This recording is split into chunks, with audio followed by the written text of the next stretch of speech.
ये कहानी उन 4 दोस्तों की है जिसके साथ कुछ ऐसी घटना घटी कि जिससे उनका पूरा जीवन ही बदल गया। आइए जानते हैं कि ऐसा क्या हुआ था। मुंबई शहर की रहने वाली प्रिया शर्मा अपने दोस्तों के साथ रवि, साहिल और विजय के साथ शिमला जाने का प्लान बनाया। वो सब शिमला जाने के लिए बस में बैठ गए। कुछ ही देर में प्रिया सो गई। अचानक प्रिया की नींद खुल गई तो उसने देखा कि बस में कोई नहीं था। बस का ड्राइवर भी नहीं था। बस अपने आप ही चल रही थी। उनके सारे दोस्तों भी बस में नहीं थे। ये सब देखकर डर के मारे प्रिया जोर जोर से चिल्लाने लगी। अचानक उसे लगा कि कोई उसके पीछे खड़ा है। जब उसने पीछे मुड़कर देखा तो वहां एक स्त्री बैठी हुई थी। उस स्त्री का चेहरा जला हुआ था। ऐसा लग रहा था कि किसने उसके चेहरे पर एसिड फेंका हो। ऐसा भयंकर चेहरा देखकर प्रिया ने चिल्लाना शुरू कर दिया, बचाओ बचाओ बचाओ। और अचानक प्रिया की नींद उड़ गई। वो एकदम डरी हुई और पसीने से पूरी भीग गई थी। पास में बैठे हुए विजय ने पानी की बोतल दी और बोला, शायद तुम्हें कोई सपना देखा होगा। थोड़ी ही देर में सब शिमला पहुंच गए और एक होटल पर रात बिताने के लिए गए। दूसरे दिन वो सब साथ में मिलकर होटल के पास वाले पहाड़ पे घूमने जाने का नक्की किया। करीबन आधे घंटे में वो सब पहाड़ की सबसे ऊंची शिखर पर पहुंच गए। वहीं से नीचे देखने पर घने लीलेछम पेड़ पौधे काफी सुंदर दिख रहे थे। अचानक साहिल चौंक गया और बोला, नीचे देखो कोई खड़ा है, लगता है कोई स्त्री है। विजय और रवि भी देखने लगे लेकिन उन्हें कोई दिख नहीं रहा था और बोले, तू पागल हो गया है क्या? इस घने जंगल में कोई स्त्री कैसे आ सकती है? तुम्हें शायद कोई भ्रम हुआ होगा। उसके बाद वह सब खुली जगह पर चले गए। रात होने वाली थी इसलिए वह सब ने पहाड़ पर ही रुकने का निर्णय किया। इसलिए उन सब ने वहां पर ही तंबू लगाया और खाने पीने के लिए सामान बाहर निकाला। प्रिया की बैग तंबू के बाहर थी इसलिए वह लेने के लिए बाहर गई तो वहां पर उसे किसी की आवाज सुनाई दी। प्रिया उस आवाज की ओर अपनी नजर घूम आती है तो उन्हें सामने से कोई 3 आदमी आते हुए दिख रहे थे।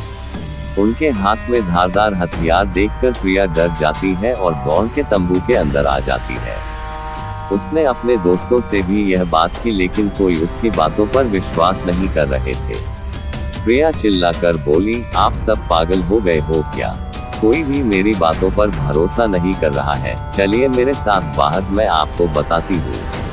वो सभी बाहर आके शिखर की टोच से नीचे देखने लगते हैं। उतने में ही उन सभी को लगता है कि कोई 3 लोग उनकी ओर बढ़ रहे हैं। ये सब देखकर वो सभी डर जाते हैं और तुरंत ही अपना अपना सामान समेटने लगते हैं और बड़े से पत्थर के पीछे जाके छुप जाते हैं। थोड़ी ही देर में वो सब ऊपर आ जाते हैं। प्रिया देख रही है कि उनके हाथ पैर और सिर आम आदमी जैसे बिल्कुल नहीं थे। वो सब एक जगह पे बैठ जाते हैं और कुछ तांत्रिक विद्या शुरू करते हैं। उनमें से एक आदमी अपनी हाथों की उंगली को काट देता है लेकिन अंधेरे की वजह से उन्हें कुछ भी ठीक से दिखाई नहीं देता है। अचानक उन चारों ने देखा कि एक औरत उन आदमियों के बीच में आके लेट जाती है। कोई नहीं जानता कि आखिर वो औरत वहां पे पहुंची कैसे। प्रिया ने कहा, मुझे कुछ समझ नहीं आ रहा है, आखिर यह सब हो क्या रहा है? मुझे बहुत ही डर लग रहा है। एक के बाद एक वो तीनों उस औरत को सूंघने लगे।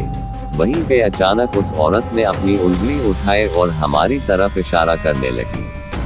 हम सब डर गई। वो तीनों उस औरत को छोड़कर हमारी ओर बढ़ने लगे। हम सब पहाड़ी से नीचे होटल की ओर दौड़ने लगे। हमारी आवाज सुनकर वो तीनों हमारी ओर दौड़ने लगे। प्रिया और साहिल सबसे आगे थे और विजय और रवि उनके पीछे दौड़ रहे थे। प्रिया और साहिल होटल तक पहुंच गए लेकिन रवि और विजय का कोई पता नहीं चल रहा था। हमने होटल वालों से उनके बारे में सभी बातें की तो उन लोगों ने कहा कि उस पहाड़ पे कोई नहीं जाता है, वो पहाड़ शार्पित है, जो भी वहां जाता है वो कभी वापस नहीं आता है। आपकी किस्मत अच्छी थी कि आप अभी जिंदा हैं। लेकिन हमारे दोस्त रवि और विजय कभी भी वापस लौट के नहीं आए। हमने उन्हें ढूंढने का बहुत ही कोशिश की, पुलिस कंप्लेन भी करवाए लेकिन कोई फर्क नहीं पड़ा। तो आज के लिए बस इतना ही। मिलते हैं अगली वीडियो में। तो अगर आपको ये वीडियो पसंद आया तो वीडियो को लाइक करें और चैनल को सब्सक्राइब करें। जय श्री राम।